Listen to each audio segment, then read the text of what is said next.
حضور نے فرمایا صلی اللہ علیہ وسلم نفاق کے بارے میں، ما خافہ الا مومن وما امنہ الا منافق۔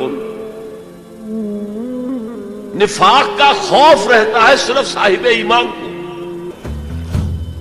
اور نفاق سے اپنے آپ کو محفوظ سمجھتا ہے صرف منافق۔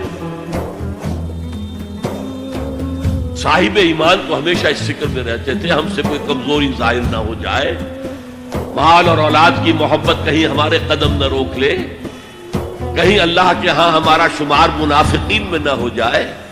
کوئی چھوٹی سی تقصیر ہو گئی تو وہ بھی انہیں معلوم ہوتا تھا کہ جیسے پہاڑ ان کے سروں پر آ گیا ہے۔ حضور نے فرمایا کچھ لوگ ایسے ہوتے ہیں کہ اگر گناہ کر بیٹھتے ہیں تو ایسے محسوس کرتے ہیں کہ پہاڑ تلے آ گئے، اتنا بوجھ، اتنا احساس کے اوپر ثقل۔ اور کچھ لوگ ایسے ہوتے ہیں کہ بڑے سے بڑا گناہ کر کے بس اتنا سا احساس ہوتا ہے کہ ناک پر مکھی بیٹھ گئی تھی، ہم نے یوں کیا اڑا دیا، بس اتنا احساس۔ وہ ضمیر نام کی اندر شے وہ بتاتی تو ہے تم نے غلط کام کیا، اس سے زیادہ نہیں، مکھی اڑا دی، خلاص۔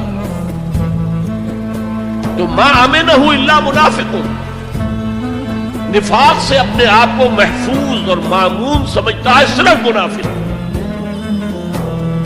یہ غیر شعوری نفاق ہے نا، وہ نہیں بات جانتا کہ میں منافق ہوں، وہ تو کہتا ہے میں مسلم ہوں، میں محمد کے پیچھے نمازیں پڑھتا ہوں صلی اللہ علیہ وسلم، میں روزے رکھتا ہوں،